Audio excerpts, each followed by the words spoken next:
वहीं राजधानी दिल्ली में एक बार फिर से कोरोना के केसेस में बढ़ोतरी देखने को मिल रही है। दिल्ली में सोमवार को कोविड महामारी की संक्रमण दर बढ़कर 2.70% पहुंच गई, जो पिछले 2 महीनों में सबसे ज्यादा है। इससे राजधानी में कोविड के फिर से फैलने को लेकर चिंताएं बढ़ती जा रही है। देखिए रिपोर्ट।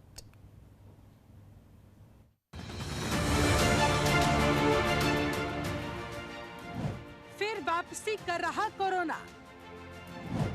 दिल्ली में फिर बढ़ने लगे कोरोना केसेस। पिछले एक हफ्ते में दिल्ली में 26% की बढ़ोतरी। केजरीवाल ने कहा, अभी घबराने की जरूरत नहीं। देश में कोरोना ने एक बार फिर से डराना शुरू कर दिया। कई राज्यों में कोरोना के मामलों में लगातार कमी आ रही है, लेकिन कुछ राज्य ऐसे भी हैं जहां संक्रमण फिर से बढ़ने लगा। दिल्ली में सोमवार को कोविड महामारी की संक्रमण दर बढ़कर 2.70% पहुंच गई, जो पिछले 2 महीनों में सबसे ज्यादा है। इससे राजधानी में कोविड के फिर से फैलने को लेकर चिंता बढ़ गई है। दिल्ली में 5 फरवरी को संक्रमण दर 2.87% थी। दिल्ली में कोरोना के केसेस में हो रही बढ़ोतरी पर दिल्ली के मुख्यमंत्री अरविंद केजरीवाल ने कहा, हम स्थिति पर पैनी नजर रखे हुए हैं। अभी घबराने की कोई बड़ी वजह नहीं है। दिल्ली में कोरोना पॉजिटिविटी उसके ऊपर नजर रखे हुए हैं। अगर किसी भी तरह की चिंता की जरूरत होगी, अगर कोई भी, तो हम सारे स्टेप्स उठाएंगे। अभी घबराने की कोई खास बात नहीं है, आप चिंता मत कीजिए। इससे एक दिन पहले सोमवार को स्वास्थ्य मंत्री सत्येंद्र जैन ने कहा था कि दिल्ली सरकार कोविड की स्थिति पर नजर रख रही है और जब तक कोरोना वायरस के नए चिंताजनक स्वरूप का पता नहीं चलता, तब तक फिक्र की कोई बात नहीं। पॉजिटिविटी पे अभी इतना ध्यान देने की जरूरत नहीं है। टोटल नंबर ऑफ केसेस 100 और 200 के बीच में आ रहे हैं और ये काफ़ी दिन हो गए हैं, मतलब कम से कम 1 महीना हो गया है। मतलब 100 और 200 के बीच में लगातार चल रहे हैं। हम पूरी नज़र रखे हुए हैं और सबसे इम्पॉर्टेंट है हॉस्पिटल एडमिशन।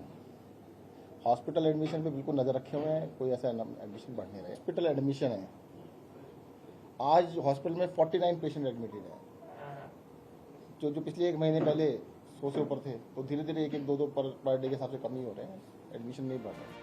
कोरोना के तेजी से बढ़ते मामलों के पीछे ओमिक्रॉन के सब वेरिएंट को वजह माना जा रहा है। ओमिक्रॉन के सब वेरिएंट से कोरोना के मामलों में भारी बढ़ोतरी हुई। आपको बता दें, कोरोना का एक्सी वेरिएंट आखिर है क्या? एक्सी कोरोना का एक रिकॉम्बिनेंट या हाइब्रिड वेरिएंट है। ओमिक्रॉन के सब वेरिएंट BA.1 और BA.2 के कॉम्बिनेशन से बना है। ऐसा वायरस में लगातार हो रहे म्यूटेशन की वजह से होता है। तो अभी आपने जाना है कि एक्सी वेरिएंट क्या है। चलिए अब आपको बताते हैं चौथी लहर को लेकर IIT कानपुर की स्टडी क्या कहती है। IIT कानपुर की स्टडी में देश में 22 जून तक चौथी लहर आने का अनुमान। चौथी लहर के 4 महीने रहने 23 अगस्त को पीक पर पहुंचने का अनुमान।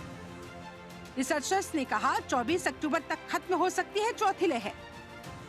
जिम्बाब्वे के डेटा के स्टैटिस्टिकल मॉडलिंग से लगाया अनुमान। IIT कानपुर कर चुका है तीसरी लहर की सटीक भविष्यवाणी। मैट्रिक्स में प्री प्रिंट के रूप में 24 फरवरी को पब्लिश हुई स्टडी। भारत में तुरंत नई लहर आने को लेकर भारतीय एक्सपर्ट अभी चिंतित नहीं हैं। एक्सपर्ट्स का कहना है कि दिसंबर 2021 और फरवरी के बीच आई तीसरी लहर के कारण लोगों की इम्यूनिटी बढ़ी हुई है। साथ ही देश के कई राज्यों में वैक्सीनेशन की दर भी बहुत अधिक है। अब लोगों को बूस्टर डोज भी लगाया जाना शुरू हो चुका है। चौथी लहर के बारे में केवल एक चीज पता नहीं कि ये वास्तव में कब होगी और कितनी गंभीर होगी। जनतंत्र टीवी के लिए मोहम्मद आसिफ की रिपोर्ट।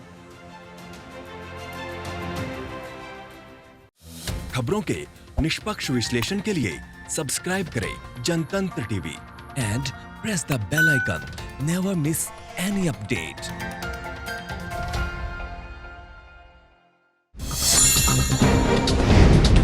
डाउनलोड कीजिए जनतंत्र टीवी ऐप को, जो कि अवेलेबल है गूगल प्ले और ऐप स्टोर पर। अधिक जानकारी के लिए अभी डाउनलोड करें।